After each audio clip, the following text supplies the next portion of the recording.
Good morning student. आज हम tartaric acid के बारे में अध्ययन करेंगे। Tartaric acid alpha alpha single prime dihydroxy succinic acid है। Alpha alpha dihydroxy succinic acid या इसको कहें 2,3 dihydroxy butane 1,4 dioic acid. Tartaric acid जैसे मैलिक एसिड पढ़ा है अपन ने, मैलिक एसिड में एक हाइड्रोक्सी जबकि टार्ट्रिक एसिड में 2 हाइड्रोक्सी होते हैं। टार्ट्रिक अम्ल में 2 समान असममित कार्बन परमाणु होते हैं अतः प्रकाशिक समन्वयता प्रदर्शित करता है। इसके 4 समन्वयी D tartaric acid, L tartaric acid, meso tartaric acid और डी एल टार्ट्रिक एसिड होते हैं। मीसो का मतलब है कि उसमें आर और एस दोनों एक ही में होते हैं। यह चिन्ह असममित कार्बन परमाणु प्रदर्शित करता है और इसमें मीसो टार्ट्रिक एसिड में दोनों असममित कार्बन परमाणु पर समान समूह जुड़े हुए होते हैं। D L tartaric acid D तथा एल टार्ट्रिक एसिड अम्ल प्रकाश ध्रुवण गुणक है और एक दूसरे के दर्पण प्रतिबिंब होते हैं। मीसो तथा डी एल टार्ट्रिक अम्ल प्रकाश ध्रुवण गुणक है। मीसो रूप में असममित तल होने के कारण और डी एल रूप में डी तथा एल रूपों की तुल्य मात्रा उपस्थित होने के कारण ये प्रकाश ध्रुवण अगुणक होते हैं। दक्षिणावर्ती या डेक्स्ट्रो-रोटेटरी टार्ट्रिक एसिड प्रकृति में मुख्य रूप से प्लस टार्ट्रिक एसिड ही पाया जाता है। यह इमली, अंगूर, आलू बुखारे आदि में मुक्त अवस्था अथवा पोटेशियम टार्ट्रेट के रूप में उपस्थित होता है। सीले ने प्लस टार्ट्रिक एसिड को ऑर्गोल से प्राप्त किया। ऑर्गोल एक लाल भूरे रंग का क्रिस्टलीय ठोस है जो अंगूर के रस का किण्वन करते समय उपजात के रूप में पृथक होता है। ऑर्गोल का गर्म जल से क्रिस्टलीकरण करने पर यह सफ़ेद रंग का क्रिस्टलीय ठोस पदार्थ प्राप्त होता है जिसे टार्टर का क्रीम कहते हैं। यह अम्ल पोटेशियम टार्ट्रेट होता है। ऑर्गोल से टार्ट्रिक एसिड जब बनाया जाता है तो कैल्शियम हाइड्रोक्साइड ऑर्गोल को गर्म जल में घोलकर इसे कैल्शियम हाइड्रोक्साइड द्वारा उदासीन करते हैं। कैल्शियम टार्ट्रेट का अवक्षेप बनता है और पोटेशियम टार्ट्रेट विलयन में रह जाता है। तो कैल्शियम हाइड्रोक्साइड से उदासीन कर लेते हैं तो कैल्शियम टार्ट्रेट बनता है और फिर इसका लवण बन जाता है। अवक्षेप को छान लेते हैं और छनिक में कैल्शियम क्लोराइड का विलयन मिलाते हैं जिससे कैल्शियम टार्ट्रेट अवक्षेपित हो जाता है, कैल्शियम टार्ट्रेट बनता है। उक्त दोनों पदों में प्राप्त कैल्शियम टार्ट्रेट को मिलाकर इसका परिकलन तनु H2SO4 से अपघटन करते हैं। बने कैल्शियम अवक्षेप के अवक्षेप को छानकर अलग कर देते हैं। छनित को वाष्पन द्वारा सांद्रित करके क्रिस्टलीकरण करने पर निर्जल प्लस टार्ट्रिक अम्ल प्राप्त होते हैं। और एल टार्ट्रिक एसिड प्रकृति में नहीं पाया जाता है, इसे रेशमीकरण या डी एल टार्ट्रिक अम्ल के वियोजन से प्राप्त करते हैं। रेशमिक या डी एल टार्ट्रिक अम्ल तथा मीसो टार्ट्रिक अम्ल प्लस माइनस टार्ट्रिक अम्ल तथा मीसो टार्ट्रिक अम्ल को निम्न विधियों द्वारा संश्लेषित किया जाता है। फ्यूमेरिक अम्ल का तनु क्षारीय पोटेशियम परमैंगनेट से प्लस माइनस टार्ट्रिक एसिड प्राप्त होता है या अपन कहें कि मीसो टार्ट्रिक एसिड प्राप्त होता है।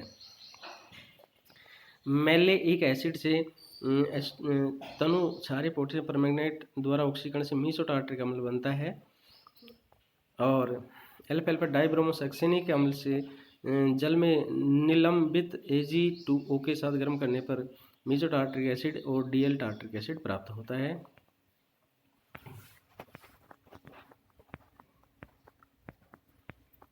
डीएल तथा मीसो टार्ट्रिक अम्ल को ग्लाइऑक्सेल साइनोहाइड्रिन के जल अपघटन से भी प्राप्त किया जाता है। ग्लाइऑक्सेल 2HCN ग्लाइऑक्सेल साइनोहाइड्रिन टार्ट्रिक एसिड बनता है। टार्ट्रिक अम्ल के भौतिक गुण जो हैं यहाँ लिखे। टार्ट्रिक अम्ल रंगहीन क्रिस्टलीय ठोस पदार्थ है। ये जल तथा अल्कोहल में विलय है परंतु ईथर में अविलय है।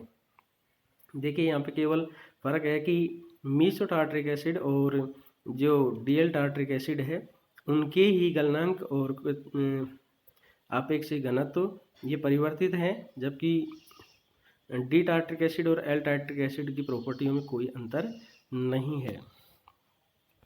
रासायनिक अभिक्रियाएं टार्ट्रिक अम्ल के सभी रूपों की रासायनिक अभिक्रियाएं समान होती हैं।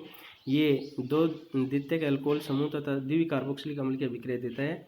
लवण का बनना टार्ट्रिक अम्ल क्षारों के साथ अभिक्रिया करके 3 प्रकार के लवण अम्ल बनाता है। पोटेशियम हाइड्रोजन टार्ट्रेट, सामान्य लवण और टार्ट्रेट मिश्रित लवण। एस्टर का बनना जब एथिल हाइड्रोजन टार्ट्रेट की अभिक्रिया कराई जाती है, दो प्रकार के एस्टर तथा सामान्य एस्टर बनते हैं। अमोनिया के साथ टार्ट्रिक अम्ल की अभिक्रिया कराने पर अमोनियम टार्ट्रेट बनता है। गर्म करने पर इसका अमाइड व्युत्पन्न बनता है। फास्फोरस पेंटाक्लोराइड के साथ अभिक्रिया कराने पर डाइक्लोरोसक्सिनिल क्लोराइड प्राप्त होता है। हाइड्रोजन ब्रोमाइड के साथ अभिक्रिया कराने पर डाइब्रोमोसक्सिनिक एसिड बनता है।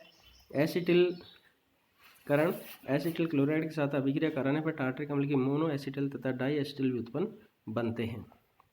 सांद्र H2SO4 के साथ अभिक्रिया जब करवाई जाती है तो carbon dioxide, carbon monoxide, carbon disulphide और जल में अपघटित हो जाता है।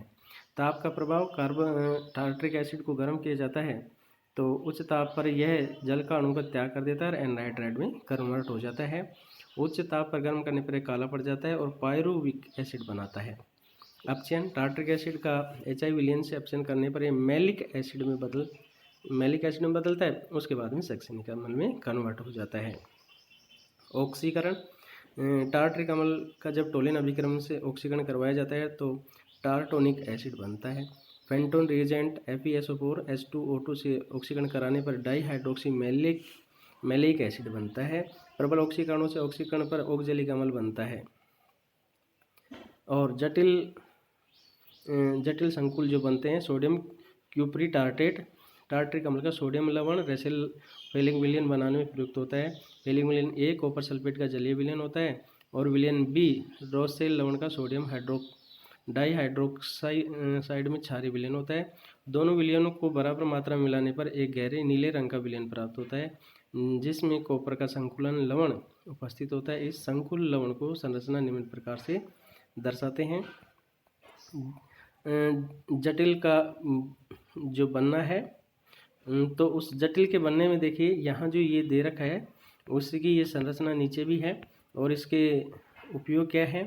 फैन युक्त नमकीन पेय पदार्थ बनाने में, बेकिंग पाउडर में, एमेटिक टार्ट्रेट में, फेलिंग विलयन बनाने में, रंग बंधक के रूप में, रजत दर्पण बनाने में। संरचना टार्ट्रिक अम्ल का अणुसूत्र C4H6O6 है। टार्ट्रिक अम्ल दो प्रकार के लवण तथा एस्टर बनाता है, अतः इसमें दो कार्बोक्सिलिक समूह उपस्थित तो होने चाहिए। क्योंकि गर्म करने पर CO2 नहीं त्यागता, अतः दोनों COOH समूह दो भिन्न भिन्न कार्बन परमाणु पर उपस्थित होते हैं। यह एसिटिल क्लोराइड के साथ अभिक्रिया करके डाइएस्टिल व्युत्पन्न तथा PCl5 के साथ अभिक्रिया करके डाइक्लोरो व्युत्पन्न बनता। इसमें दो OH समूह उपस्थित होने चाहिए। टार्ट्रिक अम्ल एक स्थायी यौगिक है, अतः दोनों OH समूह दो भिन्न भिन्न कार्बन परमाणु पर उपस्थित होने चाहिए।